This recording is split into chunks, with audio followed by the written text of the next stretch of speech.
Welcome back to The Point of View. You notice tonight I have a different background. It's because tonight we're doing a lot of screen work. My guest in the studio is Musa Dankwa. He is the Executive Director of Global Info Analytics, who've been doing lots of polling.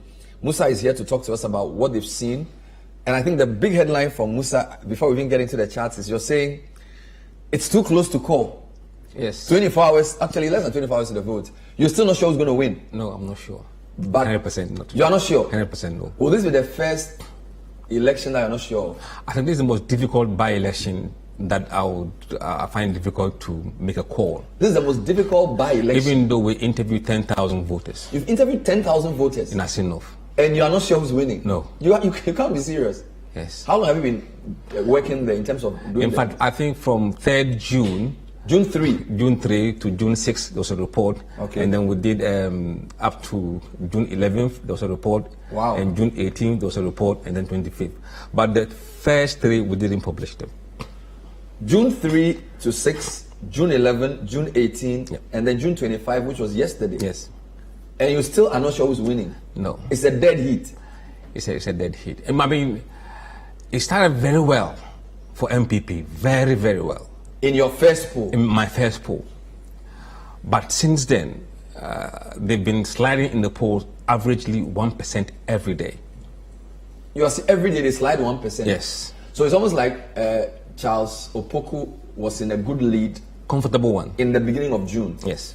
Did you try and find out why? Was it because at the time we were still not sure if Jackie Question was going to go, or because at the time he was still fresh? What was the issue there? No, I think we knew Jackie Question was going to go because NDC said they're going to present him. Good.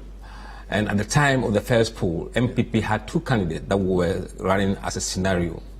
Charles Opoku won, and then the what they call Freeman, Amoache was another. So we ran a hypothetical race between Freeman against Jackie Question, and then Charles against Kwesi.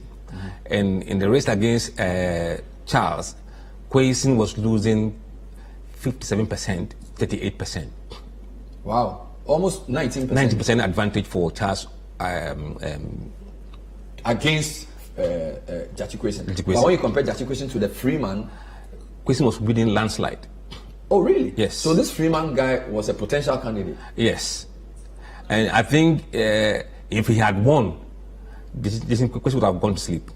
So the personality and popularity of Charles Opoku is very key in this election? It is the only factor that's making the case, the race tight. So you're saying any other candidate but Charles Opoku would have been free range for? Absolutely sure. Based on all the 4 rounds you did? Yes. We did. Did you do a scenario that the former MP, the woman, I think her name is... We did it because there was no point, because we knew she didn't pick the form. So there was no point in doing it? Yeah, in doing it. Wow. So but who is Charles Opoku, by the way? He is a philanthropist. That's what we got to know. All right. That's a lot of good job in the communities. He helps people to obtain skills training, give them startup to start their businesses. And apparently he attends community events, funerals, and so wow. That is how he's known. Amazing. All right, so you've done 10,000 people. There are 18 electoral areas in Assin North. You covered all? Yes, we did. 18 all. Then this is the first time we've covered every electoral area because we knew Assin North was a swing and we couldn't just risk. And what type of interviews did you do? Phone or face-to-face? This is face-to-face. We have people in the field going to the communities, trenches, speaking to them in their various homes, workplaces, and so on and so forth. You're serious? Yes. And so from 3rd to 6th June, the chart was Charles Opoku doing very well, Jackie Question trailing. Then your second poll in June 11, what happened? In the second poll, then Charles Opoku dropped to 53%. 53%? From 57? Yes. And Jackie Question moved to? 38 to 42%. 42. So he closed the gap? Yes. And also the number of people who were undecided also increased from 3 to 5. So initially the undecided was 3, then it moved to 5? Yes. So the votes that were being lost by Charles Opoku were going to Jackie Question and undecided voters. Wow. I'll put those charts up later. Then you did a 3rd round on June 18. Yes. So Charles Opoku has come from 57 to 53. So by June 18, where is he? By June 18, he was on 50%. 50%? Yes. And June 18 When was he chosen as candidate? I think it was around After the June 6. after the June 6th. Yes. Okay. So June 18, he's on 50%. Yes. Where is The Chikwesi was on 41%. so still around the same 41, 42. Yes. Now your latest work was And then you have undecided. 7% undecided, went up by 2%. Wow. So there's a lot of uncertainty around Jachikwesi. No, if you look at the trend, it's rather on the MPP's candidate. But what I'm saying is that if you have a constituency where 50% or more are thinking of voting as of June 18 for MPP's candidate, and then the NDC candidate is 42, 41 with undecided increasing. Increasing, yes. I'm just saying that if you look at it, the undecided could be on his side. Fair enough. Yeah. So your latest poll was June 25, Yes. which is Yesterday. Sunday. Sunday. Yesterday was the last day. All right, guys, if you can put up the result for that poll for me. Okay, so this is what you have. Who would you vote for in the by-election? As of June 25, Jachikwesi has 45.6, and then Charles has 46.7. So Jachikwesi has moved from 41 to 45. Yeah. And Charles has dropped from 50 to 40. What is going on? So as the election gets closer, people are making up their mind. No, yes, and also we found a bit of causal relationship between response we had from voters in the first poll and this one, and we think we haven't run a proper correlation yet, but we think that could be one of the reasons why Charles is sliding in the polls. What do you mean? In your first poll on June 3, Yes. did you ask any question that suggests the mindset of voters? Yes, we did ask them what steps would they take if they were offered inducement to vote for a candidate. This was in June 3. In June 3. And what did they say? 31% of them said yes, they would accept the inducement and vote for the candidate. Okay, accept and vote. Yes. For the candidate who the inducement was on behalf of? Yes. And then the other, who said? 44%, the majority, said they will accept and vote against. Oh. At the time. Can you repeat that? So on June 3, you asked voters if they were given inducements to vote for a candidate, what they would do? Yes. 31% said they will accept and vote for the person on whose behalf the inducement was given. 44% said they would accept but vote Against. Now, you think that this is more reflective of their mindset than what they said in subsequent polls? Absolutely. In relation to inducements? Yes. Is it your view and is it the report you're getting that as the campaigning has gone on, inducements have increased? Remember, at the point, there was no inducement yet. There was no candidate.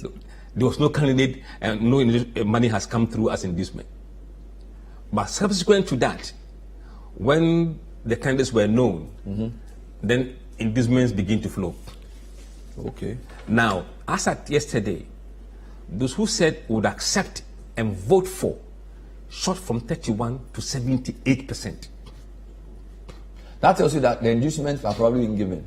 Yes, it's being given and they were accepting it. But they are saying now that they will accept and vote for. Yes, we believe this response is a sarcastic response. So you think their original intention is still they will accept and vote against? Yes, yes. Which is why, as the campaigning has gone on, the gap between the two has closed. Yes. That's quite interesting. So this is an interesting thought so far. Musa Dankwa is telling me that inducements play a role, but it's actually working against Charles Opoku. Yes, right now. Amazing. All right.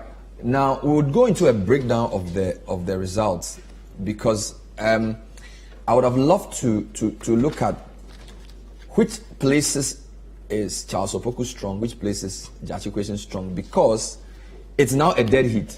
Now, if let's go back to the original slide, guys. So you have 46.7, 45.6. Now, somebody who will say, well, Charles Opoku is winning. So why are you saying it's too close to call?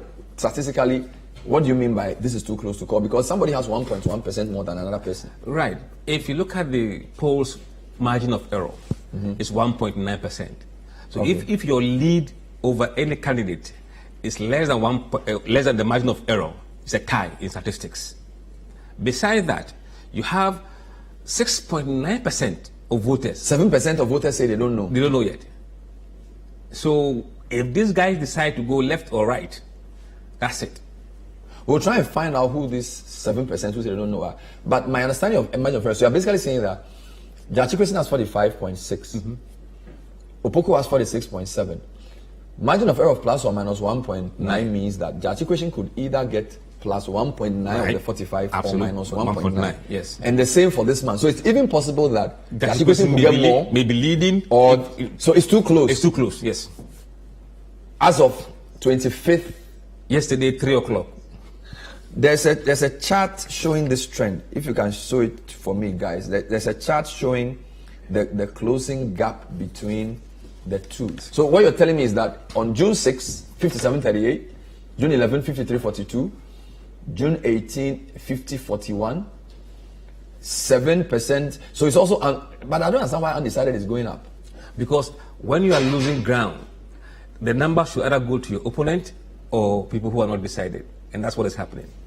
So can I say that if the trend continues, assuming voting was next week, Yes. based on trend analysis, Jachikwesin is going to overtake. Yes.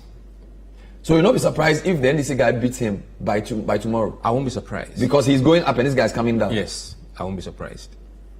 Wow. We'll let this ink sink in. I wish you could tell me who the undecided guys are, because I think that's where the meat is. Did you break down where the support was coming from by, say, ethnic group, or say electoral area, or say age bracket? Did you do anything like this? Yes, we did analysis of the voting intentions by gender, By gender? by age groups. Okay, let's look at gender. Who are the women voting for? Who are the men voting for? Right. The women are going for Jachikwesin. The women want Jachikwesin. Yes. So you have 47 Jachikwesin. And 45 Charles Opoku. 7% undecided. Undecided. But when you come to male, 44% Jachikwesin and 49% Charles So Opoku. the women prefer Jachikwesin slightly. Yes. And the men prefer Charles Opoku slightly. Yes. But both genders, 7% undecided. Undecided. Wow, we'll let that sink in. Women and men of Assin, is this true? That the women like Jachikwesin more, but 45, 47 is very small. Okay, so that's the first chart, 45, 47 for gender. By election by gender. What about age brackets? Right, that's where it gets very interesting. Those 18 to 24, 40% of them are supporting Jachikwesin. 40% for Jachikwesin. 18 to 24. Yes, 40% for Jachikwesin, 53% for Charles. So Charles does well with the youth. Youth. 53, 40. 40. And then the 25 to 34, you have 42, 51. Also a very hefty kind of margin. So Charles does better in the 25 to 34 as well. Yes. But above 35, then Charles James Kwesin begins to overtake Charles.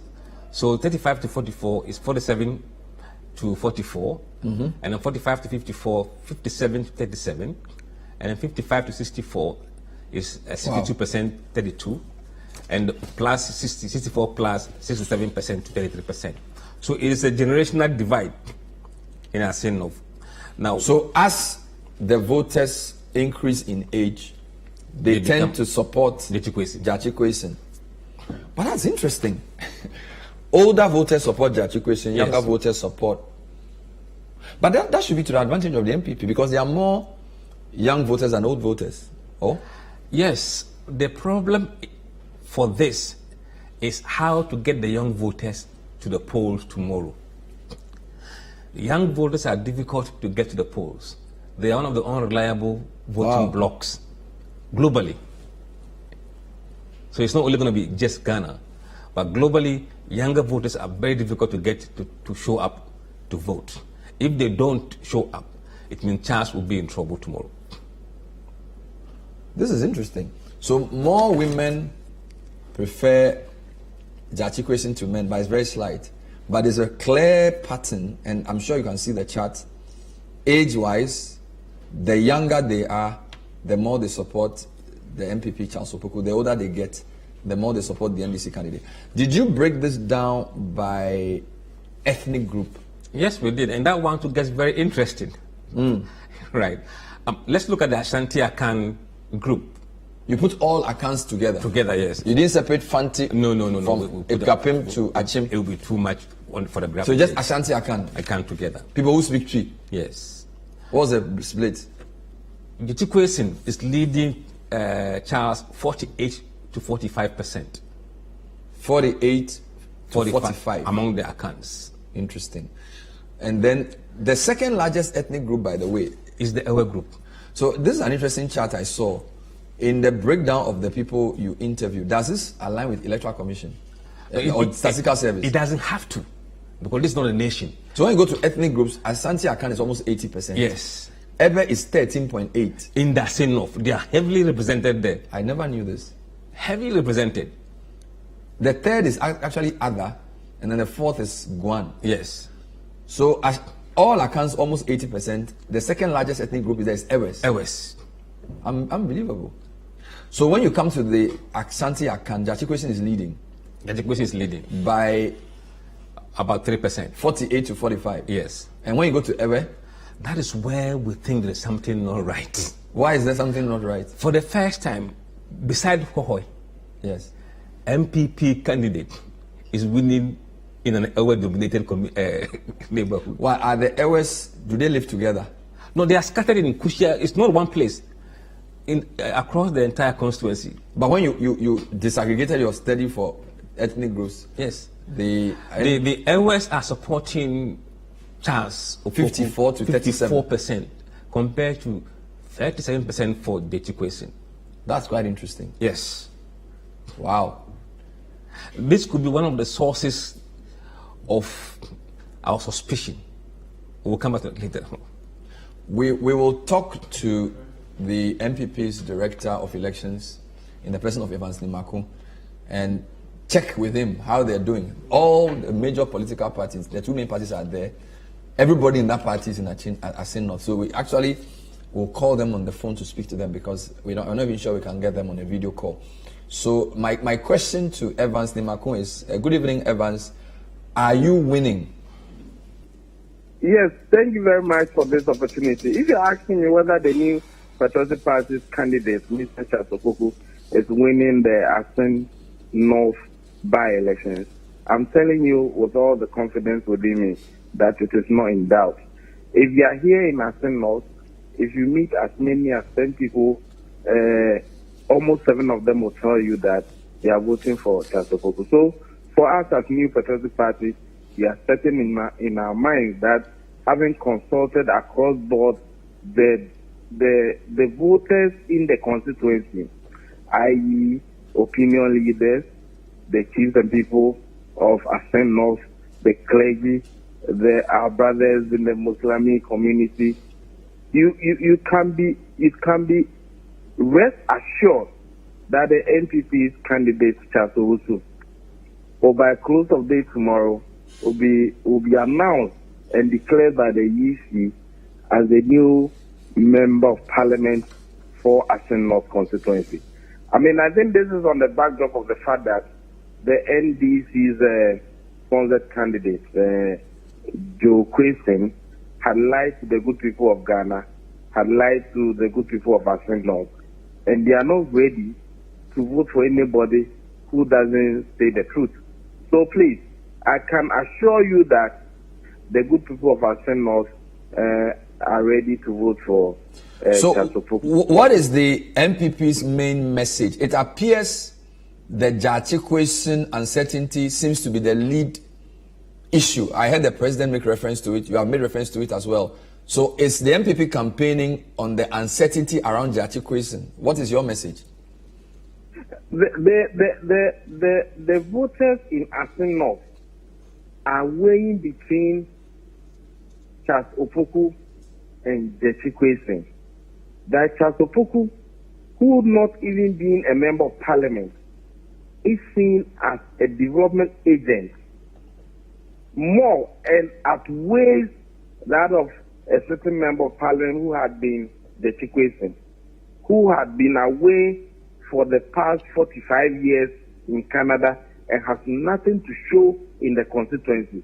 more so having become an MP after lying and being exposed through his documentation submitted to the judiciary, seen in the ruling of the High Court of Cape Coast and the Supreme Court, the people are certain and confident in their minds that it cannot be the situation anymore because it cannot be trusted. And I mean, you want to send a representative to Parliament to support government legislation for which the whole of Ghana will develop and for benefit also to come to a constituency. They will not count on the equation. So it gives me enough assurance that by close of day tomorrow, majority of the voters in the constituency will vote for the MPP's candidate, Charles Opoku. I notice you keep making reference to lying, and we also know there's a case that is being heard on perjury. So perjury is really a term of art. My understanding of the Supreme Court judgment does not necessarily talk about lying. The Supreme Court did not agree with him, but we'll leave that for now. The pollsters are telling us it's a very close race. In fact, my guest in the studio says that it's too close to call, and that 6 weeks ago, your candidate was in the lead, but for some reason, his support has rather reduced as the election has drawn closer. What's your reaction to that? Well, thank you, my brother. For me, I take all pollsters' results or opinions as an advice. The actual decision will be taken by the over 41,000 registered voters in the constituency. And I'm saying that having consulted across the 99 polling stations, opinion leaders all over, and the assurance given, and all that we have to do to ensure that Charles Opoku is in the lead will come into fruition tomorrow at the close of polls when the EC also collate results from all the 99 polling stations. So please, I take all polls serious, and I'll not depart from that position. All I'm saying is that the New Patriotic Party is confident that the assurance given by the good people of Assin North that they will rather go for Charles Opoku, who has been seen as a man of credibility. Because if Charles Opoku tells you, I'm going to call you at 5 a.m., he will do it. If he says it will be 6 p.m., he will get it done. That is the kind of confidence they have in Charles Opoku. Than somebody who has been away in Canada for more than 45 years, has nothing to show, still stays with the father in government quarters. What else do you want to Well, but he won pretty handsomely in 2020. So if he wasn't, I can assure let me ask the question. If he wasn't that well known, he wouldn't have. He actually overturned a victory of the MPP in the previous election. So obviously he must be popular to have won. I think he got 54% or so in the previous election. Chief, I have to sit where you sit, and definitely these are the questions you ask. But the default situation by which he won the 2020 election is no more. The New Patriotic Party fell, is resolved our issue. We are moving into victory, and I can show you that the good people of Assin North are ready to go along with Charles Opoku and not Mr. Detikwesin, who had lied, and I wouldn't depart from you because that is opposition. Per the ruling of the High Court of Cape Coast on the 28th of July 2021, that the man did not meet the criteria to have contested in that election. And this was confirmed by the Supreme Court. And so for us as New Patriotic Party, even if you are not veering into the legal framework, the point is that the man's action is the result of what we are seeing today. If you had told us the truth, we wouldn't have been here for a by-election. Why? Are we contesting Okudjato's seat or Harry Ndrusu's seat? They filled form and they pronounced their rightful position and not the equation. And why do you want to tell me that the good people of Assin will want to go along with somebody who lied? I don't think the decision by the Supreme Court is distancing itself from the lies told by the equation. Has Charles Opoku always been a member of the MPP? I recall the NDC made some noises about his potential candidature before you chose him. Has he always been a member of your party?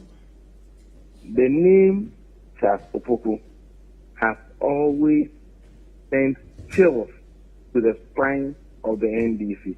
To the extent that when we had not done our parliamentary primaries, they raised the issue that the man is not a registered voter in the constituency. And if you look at the 1992 Constitution, Article 94, that is immaterial. Once you hail from a constituency, you're a resident, you've resided there over some time, you are eligible to contest. This is somebody who hails from Breku, and I'm surprised they want to raise this issue. And anytime they've raised the issue of that substance, they continue to peddle the usual lies or propaganda that they've been used to. For us, we are certain in our minds that majority of the good people of Assin North are voting for Mr. Chasopoku tomorrow. And so, by close of day, post tomorrow, the Electoral Commission will have no business than to declare and pronounce Mr. Chasopoku as a new member of Parliament for Assin North. My final question to you, both parties met the IGP today. There seems to be a commitment for peace. I just want to tell you your views around that. Some by-elections have been violent. Kumewu was okay. What is the MPP's commitment to a free, clean and fair election tomorrow? The New Patriotic Party has at all times been very law-abiding. Even when we had gone to Chirpone, when we had gone to Telensi, when we had gone to Akwechia, the New Patriotic Party did not engage in violence. And I can assure you that we are ready to ensure that there will be free, fair, and transparent, incident-free by-elections in Assin North constituency. We are willing and will not do anything untoward to disturb the peace in Assin North as we met it. If the situation had told the truth, we will not be here in a by-election. So please, for us as New Patriotic Party, we've always been law-abiding.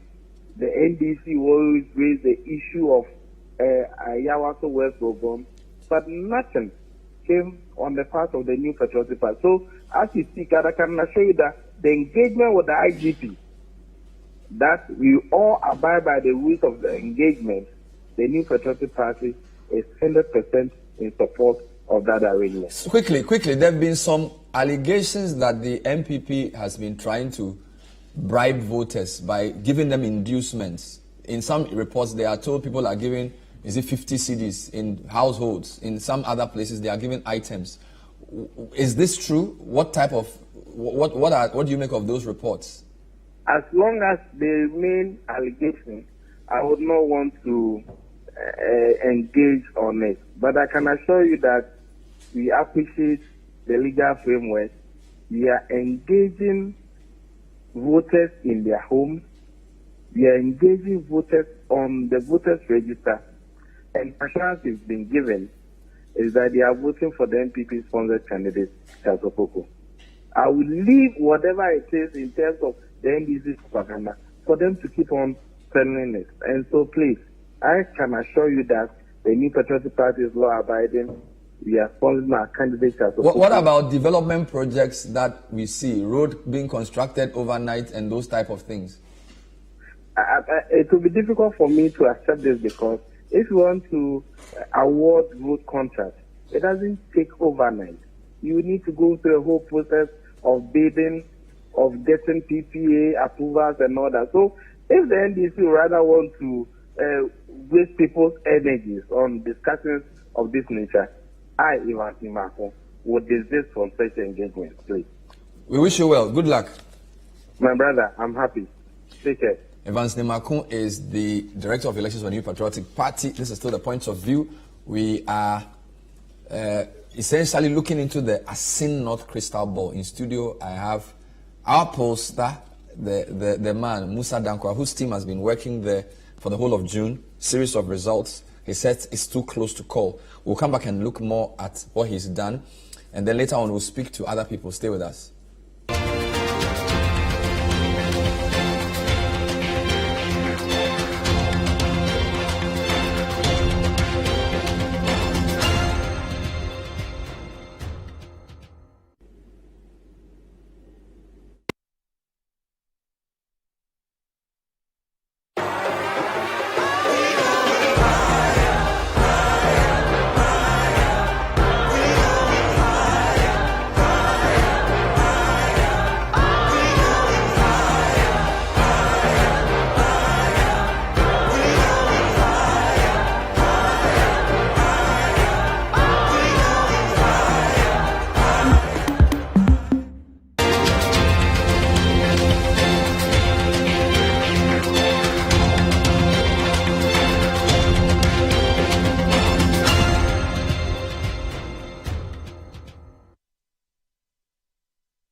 Welcome back. The point of view tonight is looking into the Assin North crystal ball to find out what's going to happen on Tuesday when voting begins.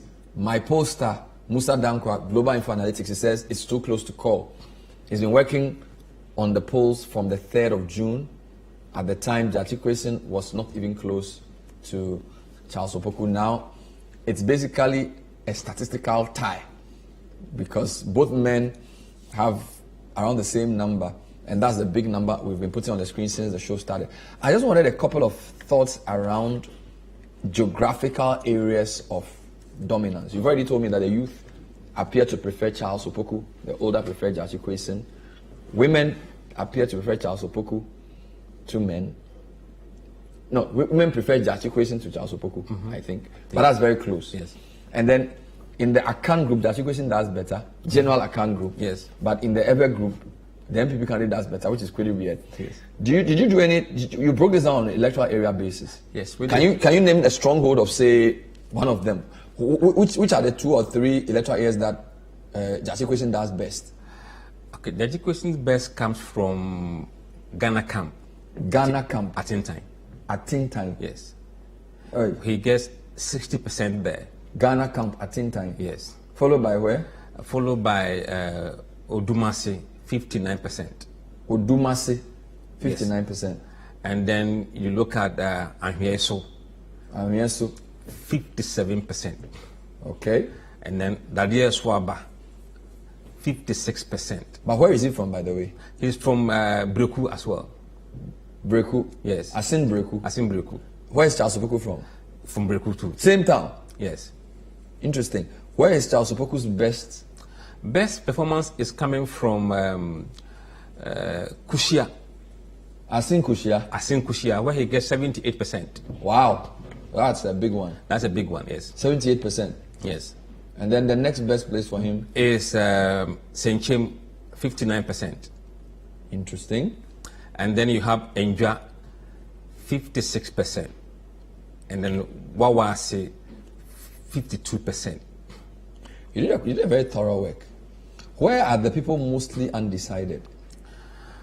Mostly, we have Asampanaya is 9%. All right. In Bediadua is 10%. In Dominase is 12%. In Praso is 10%. In Enja, 10%.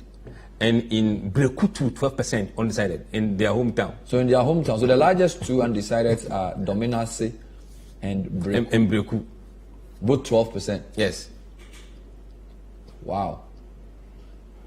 Did your research go into things around the court case and what people think and issues like this? Yes, we did. In fact, we've been tracking that for some time. And what are they But saying? when we got to the last poll, we decided to modify a bit, to zero in on the effect of that on Charles's performance. All right. So for those who said they were voting for Charles, we wanted to make sure whether the court case played a key role in their choice. Not bothered about the general voters, whether they are for or against, but we narrowed it down to Charles voters. So if you said you are voting for Charles, then there will be additional question that further probes the effect of the court case. When we did that, 47% of voters who were voting for Charles said that the court case played a key role in their decision. Almost half of the voters. Are you serious? Yes. A positive role? Yes. For Charles Opoku? And that's why you see the MPP probably hammering it. Wow. But on So the other hand, did Jati Kwesen's court case influence your vote for him? 47% said yes. So they want to vote for Charles Opoku because they feel that. So this is why the MPP is hammering on that. yes, in their campaign. yes. You can understand why they are doing that. But at the same time, it's a double-edged sword. There are others too who have been angered by that, and especially the elder voters. Let's go to Assin North and this time talk to the NDC's Deputy National Communication Officer, Malik Basintale. Everybody is in Assin North. Malik is no different. Malik, thanks for joining us. Good evening. Are you winning Assin North tomorrow? I can confidently state that even if the MPP decides to share human parts and free visas to heaven, we would defeat them in tomorrow's by-election. I can confidently state that. From where I sit, we've interrogated, the people, we've interacted with them throughout the processes. We have availed ourselves to listen to their concerns. What we are able to solve, we have solved. What we are able to improve upon, we have done that. And we have particularly, and this is very important, we have shared our vision statement with them. Comparing the vision statement we've shared with them to our track record, they seem to have a lot of confidence in what we are telling them, and they seem to believe that what we have done, if we are given a firm opportunity, we would improve upon it. We have spoken to a lot of people out there too, and I can also say confidently that one of the people in this country I've interacted with politically, that have been so discerning in their concerns and in their views and opinions are the people of Assin North. Look, you find a lot of graders out there, a lot of bulldozers working, and the people look at them and they laugh and they say, oh, for 6 good years you haven't done anything in this constituency. All because there's a pending by-election, you've moved the same machines you took to Kumawu to Assin North only to deceive us. And you think we are kids. You think we are some sort of, excuse me to say, headless chickens, that you can just come and then do whatever you want to do. And right after the by-election, you go back with your convoy with all the graders and bulldozers. And so, it's not selling, it's not buying.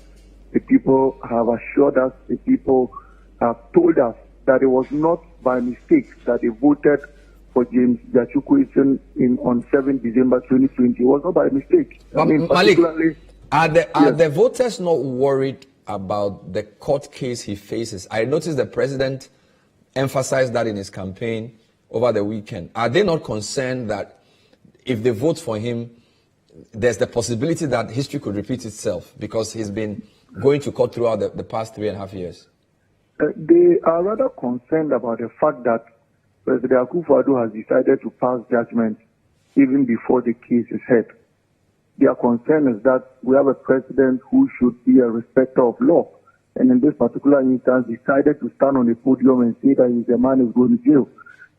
Prejudice a judgment. It's unfortunate. If you and I should do that, some 7 people in black maternity attire and some golden beret, would someone else to come and answer questions for contempt of court? But the president, who should know better, stood on the podium and passed judgment. That is their concern now. They have told us that if jail were a challenge, if prison were a challenge, the Republic of Ghana wouldn't have given Dr. Nkrumah a chance. Dr. Nkrumah went to jail. He came to become president. Nelson Mandela was in jail when he was elected president, and so many other people out there. And so they have said that if they could wait for Honorable James Gachukwu for over 30 years to make a life and make a good living in Canada, and then invited him over to come and lead them and develop their constituency for them for over 30 years, even if they decide to jail him, they are willing to wait for him to come back and they'll vote for him. That does not deter anyone. That does not deter Honorable James Gachukwu, particularly again, that in this particular instance, the case that's being used by MPP, the Abu Sakambi matter, is being totally different from the Honorable James Gachukwu's matter. We are not prepared. We are not scared. We believe that if the rule of law is respected, if the rule of law is adhered to, if we have discerning people who for once will sit down and interrogate the issues fairly, there's no way Honorable James Malik, I will, before my next question, I think the way you describe, I don't know who you were describing when you spoke about 7 people in maternity attire. I'm not sure if it was the judiciary. I think that was not in good taste. If that's what you're making reference to, I think you should retract that. Right. Let's move on. Wonderful. My next question, though, has to do with the polls, because my guest in studio is telling me that the race is too close to call. He basically says this is the first by-election that he can't stick his neck out to say who's winning, because statistically the 2 candidates, based on interview of 10,000 potential voters, it's a dead heat. I spoke to the MPP. They said they are winning. I'm speaking to you. You say you are winning. Beyond politics and rhetoric, seriously speaking, Are you saying that the work that Musa is doing, telling us that this is the closest by-election in a long time, it's different from what you are seeing on the ground? Elections are won with a good message. And people accept your message based on your track record. This is the fundamental, this is the standard on which everybody wins an election in this country, and in fact in any other country. Honorable James Jachukwu has a good track record. The NDC has a solid track record. The NDC again has a solid message. Honorable James Jachukwu has a solid message. Comparing him to the MPP's candidate, that is Charles Owusu, right? Opoku. Charles Opoku. Comparing him to Charles Opoku, tell me what good track record that Charles Opoku has in that constituency. Tell me what his message has been throughout this entire campaign process. The man goes to meet people, and all he tells them is that James Jachukwu will go to jail, so don't vote for him. The president got a big platform, took the mic, and all he said was, James Jachukwu will go to jail, so don't vote for him.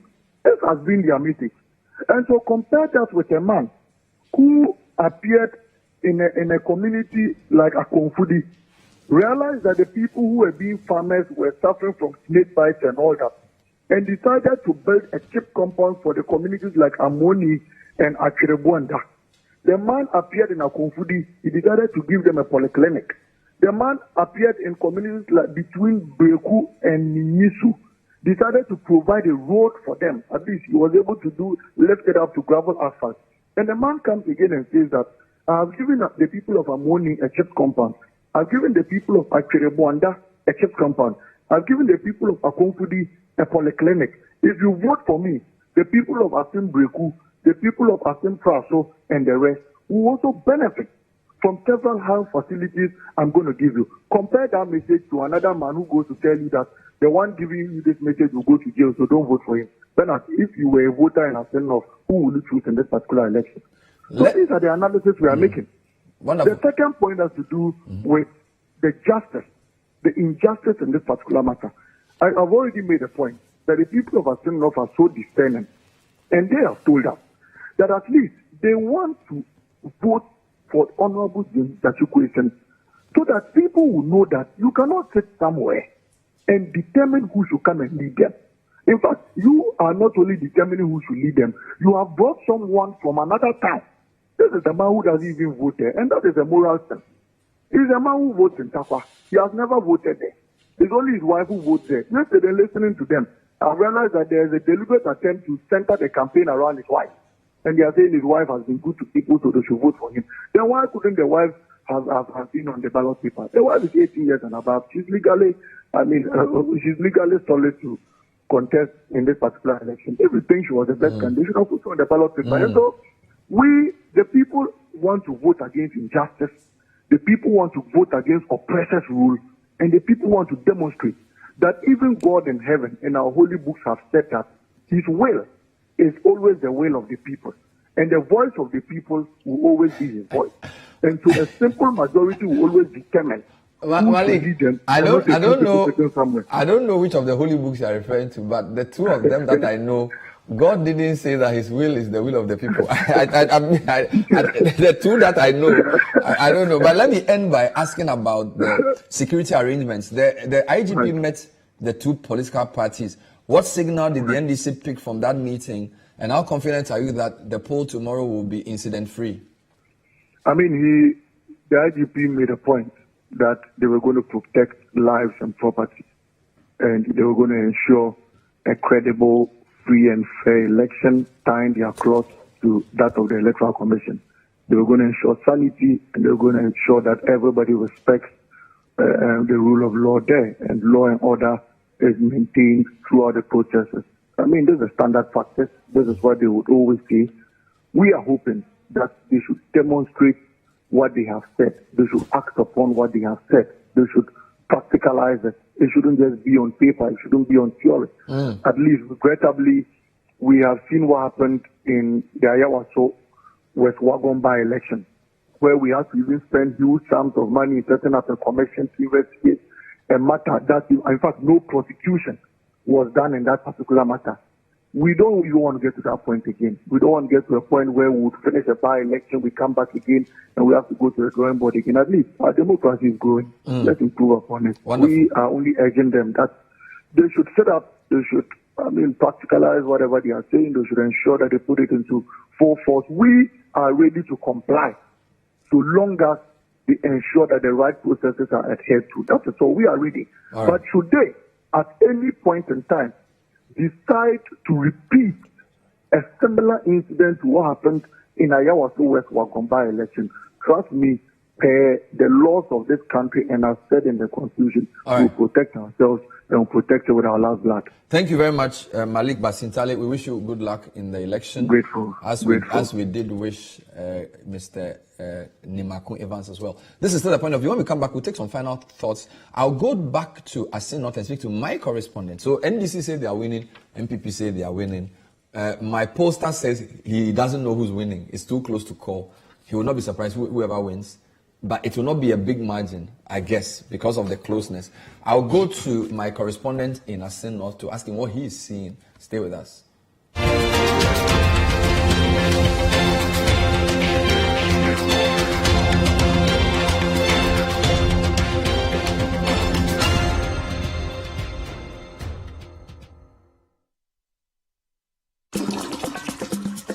Many people think I get whatever I want because I'm a popular actress. But no, that is not true. Me ankasa no, adie bia me ye bia no, me hihwempe papa no. And when I find it, I stick to it. My hihwemanya Bell Pack tissues. Bell Pack ewo tea roll. Bell Pack tea roll. Soft but not weak. Strong but not hard. It is smooth. Me yusua me ho tummy. It's just perfect. Same as the kitchen towel. Whatever, what me the papaye, what me soaki, echimu esa pepa. One Bell Pack kitchen towel lasts longer and saves you money. It's time you switch to Bell Pack today. Say here pocket tissue, table napkin, tea roll, and a kitchen towel. Bell Pack is simply the best. It's just perfect. Nothing feels so good like Bell Pack.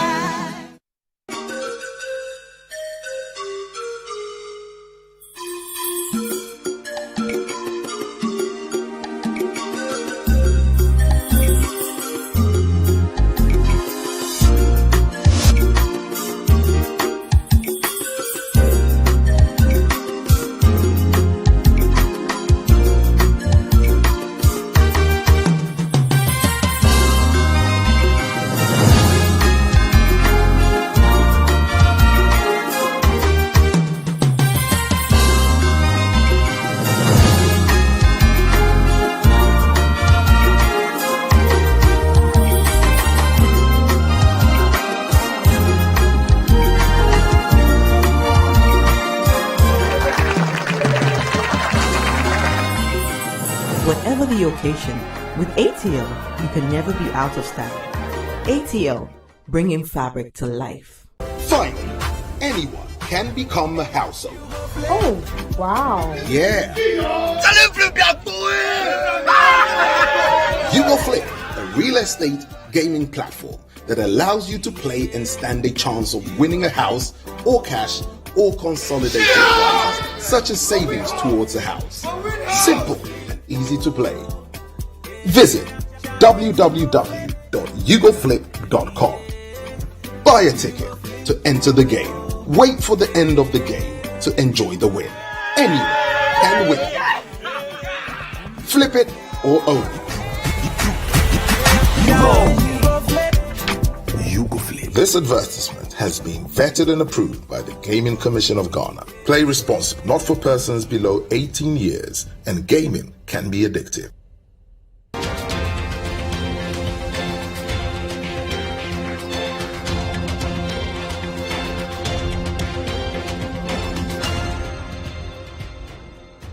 Welcome back. We're still on the point of view. Tonight we're looking into the Assin North crystal ball, and we are not seeing our way clear. We are not sure what's happening. Let me talk to Calvis Tete. He is City FM Central Regional Correspondent, City TV as well. Calvis has been at Assin North for the past couple of days. Calvis, paint the picture for us. What's happening on the ground? Who's winning? Well, Bernard, it's a charged atmosphere here in Assin North, if you ask me. You know, you see party paraphernalia of both NDC and MPP showing an indication that there's something happening tomorrow. Just this afternoon, the Inspector General of Police met with the party executives of both NDC and MPP ahead of tomorrow's elections. Obviously, because of security, that is why he met them. And he told them that they should ensure that their supporters keep calm ahead of tomorrow's elections and leave everything to the police to ensure that things are calm here in the Assin North constituency. Both the NDC and MPP are optimistic of winning. The chairman of both parties are saying that their candidates will make victorious in tomorrow's election, Bernard. But on the ground, what do you see in terms of development? We have been told that some excavators have moved to site, some roads have been done. Did you see any of those things when you moved around the constituency? Yes, Bernard, this road construction started I think about 2 weeks ago. The MPP, the government brought excavators here to ensure that Assin town roads that have been abandoned for some time are actually constructed. So from what I see, they have just reshaped the road, but they have not put asphalt, they have not asphalted it. It's just a reshaping of road. So we are hoping that asphalt is because this is the district capital. And the NDC also of the view that the NPP could have done this thing long ago, and why have they sat down until this day? That is the question on the minds of most people in Assin North. They believe that James Jackie-Quayson is the man who has pushed the government into doing some of these developments, in the sense that when James Jackie-Quayson says he is going to do an hospital, the NPP quickly rushes and then does that. When he says he's going to construct roads, the NPP quickly rushes and does that. So they believe that James is the one who is doing the job, but indirectly he is giving the government pressure to do some of these jobs. So they are saying that they know who they are going to vote for on that day. We are hoping that they will do the right thing, Bernard. My final question is, when you speak to people, are you able to tell which candidate is leading or is too close? My pollster in the studio says it's too close. He's not sure who's going to win. Being on the ground the past couple of days, what would you say? Who's winning? Are you able to tell me? Well, Leonard, I spoke to the NDC side, supporters and all that. They are saying that they are going to give it to James Jackie-Quayson. The MPP is saying that they're also going to give it to Akofuku. But when I speak to ordinary citizens here who I know are just grassroots people, they are saying that they believe that James Jackie-Quayson, for that matter, was voted for some time and then was kicked out, and that the fact that they still need to give him the nod again to leave. That is not to say that Charles Opoku cannot pull any surprise. Charles has been a grassroots person in the constituency. So then it's dicey. You cannot tell who is winning. Tomorrow will tell. But if I push you, what would you say? Well, then if you push me, I would say James Jackie-Quayson stands a chance. You know, because they believe that he won the last 4 years election, and the fact that they still need to give him the nod, despite the fact that the NDC is saying that they are going to jail him again if he is given the nod. They believe that it's better they vote for him and then see what is going to happen. I won't push you, so I'll leave it here. Tomorrow we'll talk to you again. Thank you very much. Thank you, Bernard. Our Calvis, that is our reporter. Listening to Calvis, I'm sure you will say it's a closer reflection of reality than what the parties are saying. Yes. Parties have to give hope and confidence to their people. But I think those who know they are winning, they know. And those who know they are losing, they know. But they won't tell the public. So we will call you again when the election is over to see what's happening. But thank you for your insights. It's really refreshing to have this type of work done. The other question, though, is that what will a victory mean? My final question. Which will be a bigger surprise, or which will be a bigger news story for the MPP to win or for the NDC to win? I don't know if you can. None of them will be a bigger surprise. It's the margin that will surprise me, if the margin is higher than 54%. As in 54? To a candidate. So you think this will be close to 50-50? 52. Wow. Put the 3 range. It will be very, very close. Yeah, if it goes to 54, I will be surprised. So whoever, even if Jackie-Quayson wins, he won't win by how he won the other time. Because he won, I think, much better. 54%. Like 54%. Wow. So you can't, if I push you, you can't tell me who's winning. Now, if you push me, Yeah. and I believe my gut feeling Yeah. that people were lying to us on a number of occasions, then I will be tempted to say that James Jetikwisin's numbers are suppressed. So you think there are more people supporting, but they're not telling you? Yes. Because he's in the opposition party? Yes. And also, where that is even coming from makes me even more worried. Kushia. Why? We've been to Kushia 4 times. We know the numbers that will come from Kushia. So the number that came yesterday, I remember we went there yesterday after Nado has left the place. So when he left, we went there between, I think we were there around 12 o'clock. So the euphoria and So you got a lot of people saying they will vote for, which is why you got that margin. Yes. So you think that when the dust settles... Yeah, and you see, Jetikwisin has never led any of the previous 3 polls. No, he's never led. But yesterday's poll, or this last poll, he led from day 1 all the way until we got to Kushia. An hour before we finished, then suddenly, whoop. So you feel the Akufo-Addo effect helped the MPP candidate? Yes. But you don't think it will last into the vote? No. So if I push you say Jetikwisin will win? Yeah, if you push me hard, Slightly. I think it will be slightly ahead. Well, we just have 24 hours or less to find out. Thank you for watching. My name is Ben Davila. I've been speaking to my pollster, Global Info Analytics, in the person of Musa Dankwa. Earlier on, I spoke to Evans Nemakun, who's the Director of Elections of the New Patriotic Party, and I also spoke to Malik Basintale, who's the Deputy Communications Officer of the NDC. Calvi Stete also joined us. We wish all parties, or both parties, good luck. May the best person win. Bye-bye.